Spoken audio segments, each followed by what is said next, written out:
ছিটা পিঠা ছিটানোর একটা নিয়ম আছে। ছিটাতে হবে সম্পূর্ণ কড়াই জুড়ে, বিশেষ করে কড়াইয়ের কিনারাটা খেয়াল রাখবেন, সেখানে যেন খুব ভালোভাবে ছেটানো হয়। তাহলেই পিঠা মোড়ানোর পরে মনে হবে একটা লেস কাপড়ের রুমাল ভাঁজ করে রাখা হয়েছে। প্রিয় দর্শক, আসসালামু আলাইকুম। সবাইকে আমন্ত্রণ। আজ শীতের পিঠাপুলির পর্বে আপনাদের সাথে শেয়ার করব ছিট পিঠা বা ছিটা পিঠার রেসিপি।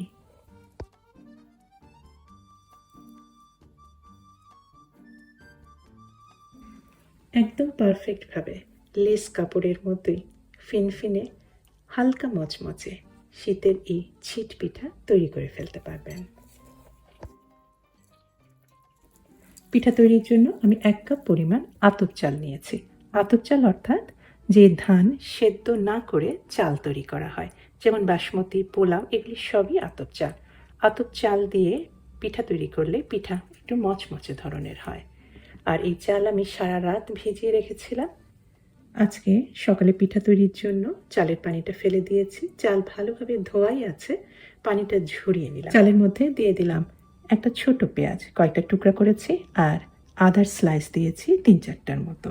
এতে পিঠাতে পেঁয়াজ আর আদার একটা হালকা স্বাদ আর সুগন্ধ পাওয়া যাবে। এই সমস্ত কিছু আমি ব্লেন্ডারে খুব মিহি করে ব্লেন্ড করে নেব।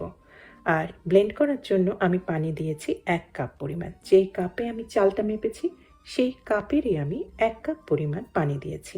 আর পানিটা কিন্তু গরম না বা ঠান্ডা না, একদম নর্মাল ট্যাপের পানি। খুব ভালোভাবে ব্লেন্ড করে নিচ্ছি। আমি 5-6 সেকেন্ড থামছি, আবার 10-12 সেকেন্ড ব্লেন্ডার চালাচ্ছি। এভাবে থেমে থেমে আমি ব্লেন্ড করে নিচ্ছি। এর ফলে ব্লেন্ডারের মোটরটা ঠিক থাকবে, এটা সহজে কিন্তু নষ্ট হবে না। পিঠা তৈরির ব্যাটারটা কিন্তু দেখা যাচ্ছে একদম পানির মতো তরল হয়েছে।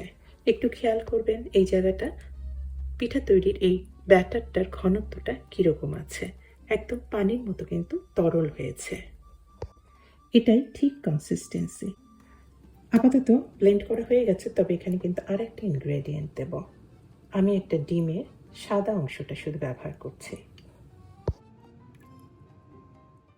সাদা অংশটাও আমি খুব ভালোভাবে চালের আটার সাথে ব্লেন্ড করে নিলাম। বলতে পারি ব্যাটারের কনসিস্টেন্সিটা হয়েছে অনেকটা দুধের মতো। তার মানে বুঝতে পারছেন ব্যাটারের ঘনত্বটা কতটা পাতলা হতে হবে। ব্যাটার যদি একটু বেশি ঘন হয়, পানির মতো এরকম তরল না হয়, তাহলে কিন্তু দেখবেন পিঠা আপনি উল্টাতে পারছেন না। উল্টাতে গেলে কিন্তু ভেঙে যাবে। আমি যেমন কাপড়ের মতো একেবারে ভাঁজ করে ফেললাম, এটা আর করতে পারবেন না।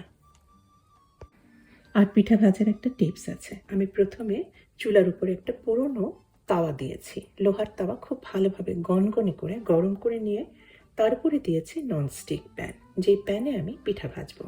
এর কারণটা হচ্ছে এই ছিট পিঠা কিন্তু সাধারণত খুব সাদা, দুধের মতো ধপধপে সাদা রঙের হয়।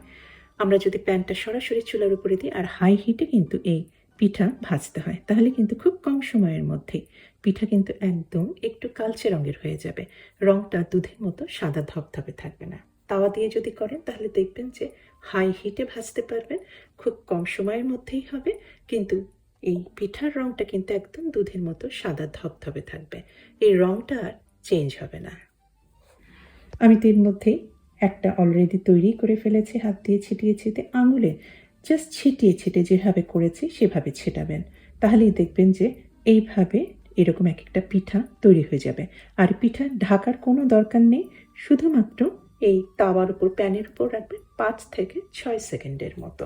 তারপরে মুড়িয়ে নিলেই তৈরি হয়ে গেল ছিট পিঠা। আর ভাজা গরম পিঠাগুলি আমি প্রথমে তারের ঝাঁঝরির উপর রাখছি 2-1 মিনিটের জন্য। ভাজার পরপরই যদি একটা প্লেটের উপর রাখা হয় তাহলে পিঠা কিন্তু একটু ঘেমে যাবে, আবার একটু সগি হয়ে যেতে পারে। প্রত্যেকটা পিঠা ভাজার আগে কিছুটা তেল আমি ব্রাশ করে নিয়েছি। এর ফলে পিঠা খুব সহজেই তাওয়া থেকে তোলা যাবে, আর পিঠা তেলের জন্য কিন্তু আর একটু বেশি মচমচে হবে। পিঠা ভাজার পরে যে গুঁড়াগুলি পড়ে আছে সেগুলি কিন্তু সবসময় পরিষ্কার করে নেবেন।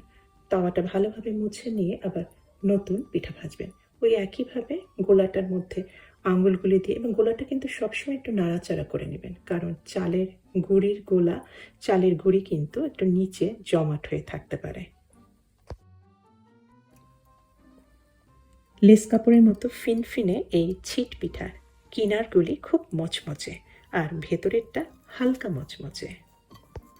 বিভিন্ন ধরনের চাটনি দিয়ে খেতে পারেন, ধনেপাতার চাটনি দিয়ে খেতে পারেন, আচার দিয়ে খেতে পারেন, আর মুরগির মাংস, হাঁসের মাংস, গরুর মাংস তো আছেই। আর আমি খাচ্ছি ডিম ভাজি দিয়ে। ডিম ভাজি দিয়ে খেতেও কিন্তু এই পিঠা দারুণ মজা লাগে। যদি একটু বেশিক্ষণের জন্য রাখতে চান, বেশিক্ষণ যদি খোলা জায়গায় রাখেন, তাহলে এটা একটু শুকিয়ে যেতে পারে। এক্ষেত্রে আপনারা প্লাস্টিকের কন্টেনারে বা এয়ারটাইট কন্টেনারের মধ্যে রেখে সংরক্ষণ করতে পারেন। খাওয়ার সময় হালকা গরম তাওয়ায় 2-3 সেকেন্ডের জন্য একটু সেঁকে নিলেই আবার আগের মতোই মচমচে ছিট পিঠা হয়ে যাবে। আশা করছি বিভিন্ন টিপস সহ এই ছিট পিঠার রেসিপিটা আপনাদের অনেকেরই উপকারে আসবে। রেসিপি পছন্দ হলে, নতুন কিছু যদি শিখতে পারেন, তাহলে অনুরোধ করব অবশ্যই আমার চ্যানেলকে সাবস্ক্রাইব করে আমার চ্যানেলের সাথেই থাকবেন। তাহলে আজকে সবাইকে অনেক ধন্যবাদ জানিয়ে শেষ করছি। আল্লাহ হাফেজ।